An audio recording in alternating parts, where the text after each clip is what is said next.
From Nashville's WSM Radio, the original home of the Grand Ole Opry, this is a Coffee, Country, and Cody podcast. Hey, it's Charlie Matos, and in this episode, we sit down with our friend Joe Bonsall, longtime member of the Oak Ridge Boys, Country Music Hall of Famer, Gospel Music Hall of Famer, and, of course, a member of the Grand Ole Opry. We would talk about the Oak Ridge Boys Christmas show at Gaylord Opryland and the 40th anniversary of the classic Thank God for Kids. Enjoy our Coffee, Country, and Cody podcast with Joe Bonsall. Representing all the mighty Oak Ridge Boys this morning in their Opryland dinner Christmas show. Oh, good morning. You're up early after having a two-night show. Yeah, well, I had to do this show. I had to go on with coffee and Cody and everything. I haven't even had my coffee yet, though, Bill, because I'm thinking about going back to bed when this interview. We all said we would. If we took a collective vote, we would go back to bed for sure. Well, share with folks right off the top the dinner show opportunities that remain through Christmas Day. Well, we're doing a Christmas show residency at Gaylord Opryland, and it's a great thing to be a part of. It's just a terrific night. They do Christmas like nobody else. And, of course, we've got the big show and a big dinner. Every night now, there's 10 shows remaining every night but next Tuesday. Every single night, dinner at 6, and it's a gourmet dinner. And then you get the Oak Ridge Boys Christmas show that we've honed on the road for over 31 years. So we do Christmas, and it's been a lot of fun. The crowds have been gigantic. We've had a lot of kids to come see Santa Claus. He's part of the show, too. And a lot of good music, and we invite the folks to come down. And that website, I think, is gaylordopryland.com, I think. Mm-hmm. But whatever it is, that you can find it, get tickets. You've got to come and see this show. Just 10 more remain. And we're actually doing a big show Christmas night. So it should be fun. Am I right in remembering that it was touring with Kenny Rogers that helped you create the idea to take the Christmas tour on the road after you'd toured throughout the year and you got the last couple of months of the year and it's like, hey, we can do this? That's right. It was around 1987, 88, something like that. And Kenny invited us out there on one of his Christmas tours.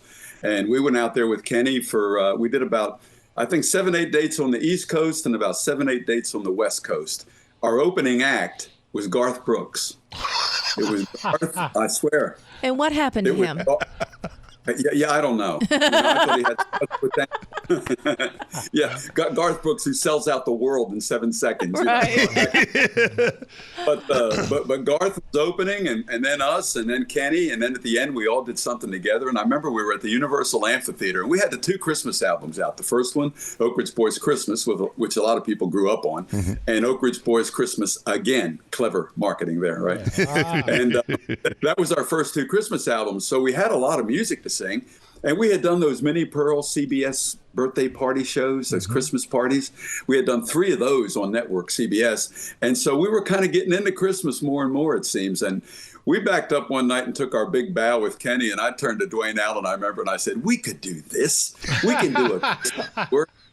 And next thing you know, we found ourselves having meetings about elves and Santa clothes and what songs to sing and how to put on a show and a tour. And man, we did it on the road for 31 years. Wow. I remember talking to you.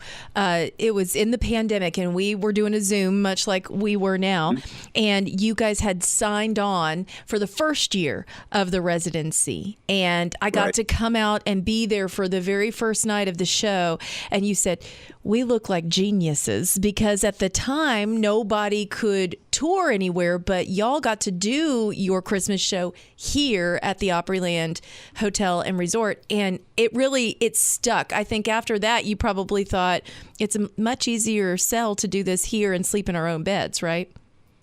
Well, it is. I mean, that's the bonus part of it. And back in 2020, I'll always be grateful to Gaylord for having us then, because, man, we needed the work. Everybody did. Mm-hmm. And all of a sudden, everybody wished they were the Oak Ridge Boys because we had the Christmas gift. Right. And I swear, during that pandemic, I thought every night, man, they're going to shut this thing down. Yeah. But they never did. Yeah. And then they invited us back last year, and now again this year.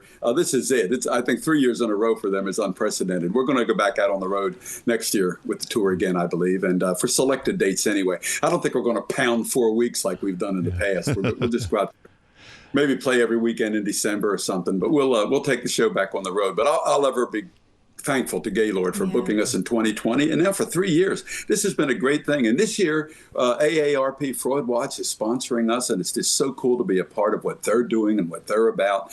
And it all kind of just molds together for us. And so many good things are going on for the Oak Ridge Boys, man. God's been good to us. And that's AARP.com/FraudWatch Network for more information on that. Yeah, we learned, Joe, that not only senior citizens, but especially veterans are so often targeted, and the AARP does great work in helping out with that as well. So, well, we've done a lot of commercials, we've done a lot of print, and the more I have learned about the fraud problems in this country, it's just amazing how much money people can be bilked out of in just 1 year. Old people, you're right, Charlie. Veterans, it's amazing. And we've learned so very much. And I guess their mantra is if you can spot a scam, you can stop a scam. So they're just trying to educate people as to what to be careful of. I mean, let's face it, we all get junk mail all day long. And you get those links, don't click on those links. Don't click on them, because then they've got you sometimes, and you've won a free Skidoo. No, I haven't. Yes. So you just got to be careful. Share some Christmas memories of a young Joe Bonzel, the Philly kid growing up in a Welsh family at Christmas. What were your traditions, Joe? Well, my old veteran parents, G.I. Joe and Lily, as you called them earlier on, they did Christmas just a little bit different than a lot of people. In this day and age, everybody puts everything up early, right? I mean, you put up your tree in August, But Right. my parents didn't do anything Christmas Eve. The house looked exactly the same. Me and my sister went upstairs to bed, and when we woke up Christmas morning, everything changed. It was Disneyland, man. We had the tree was up. The lights were blinking. There was a train going around a platform with a city on the platform. All the presents we asked for were under the tree. And it was just an amazing, amazing childhood. My parents worked extra jobs. They worked so hard to make Christmas magical and special for me and my sister, and I've never forgotten it. Wow. Can you imagine the work they had to do that night? I know what it's like to put together a trampoline. Or to do a tree and all the gifts and everything. Oh, and how gosh. quietly to do it, right? Yes. That's the, wow. So, It was crazy. It was Santa Claus came last night. It was just like the most amazing thing for us as little kids. And to put that into perspective, that platform, my father built it in the basement of the house. We lived in a row house, where your walls are somebody else's walls. But my father built this platform that everything went on top of. And him and my mother somehow got that thing out of the basement. If you saw the platform and you saw the stairway and you saw my old rickety basement, you would, how in the world did this happen? Well, at 39 years old, as historians may know, my father had a stroke. A piece of shrapnel stuck in his carotid artery here, damaged his brain, and he was disabled the rest of his life. And the first year without my dad at Christmas, he was in the Veterans Hospital in Coatesville, Pennsylvania. Well, me and two buddies went downstairs in that basement and brought that platform up to put it up for my mother. And I'm telling you, 3 sturdy high school boys could barely get that platform up. Oh, wow. How did my parents do it? So, yeah, it was a real blessing and a great memory. Now, we know, we love you, Joe. Country Music Hall of Famer, Gospel Music Hall of Famer, star of the Grand Ole Opry. I love following on social media. But as well as I do, where is the true star of your Twitter? Where's Barney this morning? Barney the cat. Where is Barney? Barney! Mary, where's Barney? Well, for folks on Circle, they see a great. This was last night. The photo we're showing of you and Barney after the 2-show night. He is the sweetest cat. Oh, he is my buddy. I don't know what I'd do without him. You showing a photo of Barney? Yeah, he's What a cutie. And you mentioned Mary, your wife. Isn't this your 40th anniversary year? Oh, there's Barney. That's a good boy. That's a good boy.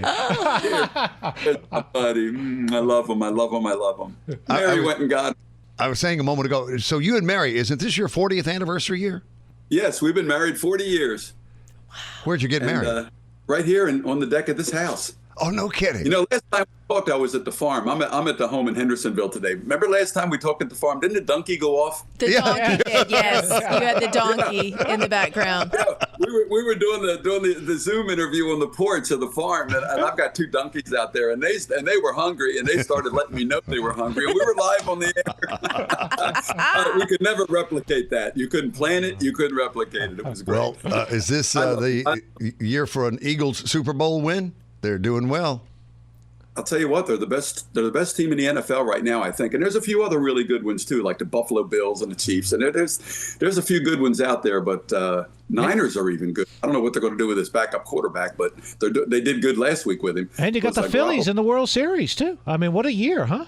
Yeah. World Series, man, and the Eagles looking like they could go to the Super Bowl. It's a good year for Philly, and I'll tell you, that city up there needs it, man. The city's a mess. If you watch the news, you'll see it. The crime in Philadelphia, the drugs, everything. My old neighborhood where I grew up, I would never go back there.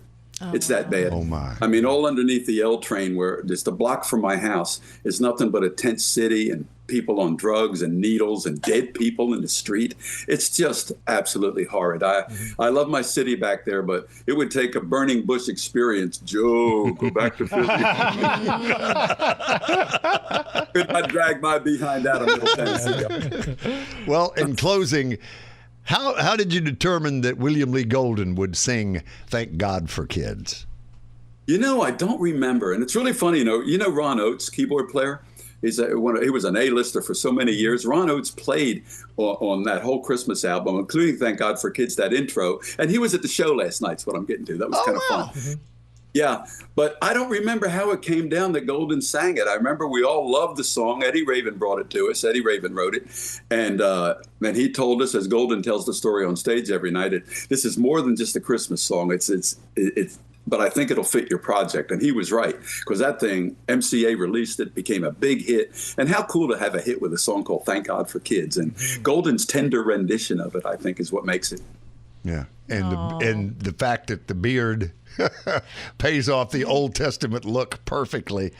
He will forever be to my daughter Noah, because he had the he put out the book that it was called God Didn't It Rain, or Noah Didn't It Rain, and he drew it himself, and he was Noah and she was a little girl.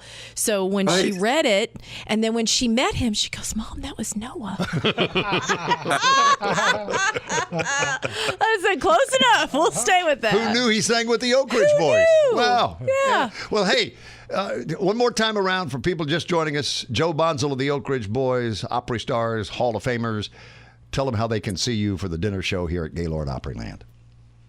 GaylordOpryland.com. I don't know. You may have the URL better than I do, but go online, give them a call. They're right there. You can't miss Gaylord Opryland. It's the biggest hotel in the universe. And we're there singing 10 more nights, except Tuesday. Dinner show at 6, a gourmet dinner, bring the family, then a big Oak Ridge Boy Christmas show at 7. And we have Santa Claus, lots of good music. We even sing Elvira, that old Christmas favorite that everybody loves. And say Papa Mau Mau with the Oak Ridge Boys for Christmas. All right. And we thank God for you, Joe Bonzel. Thanks for coming on this morning, pal.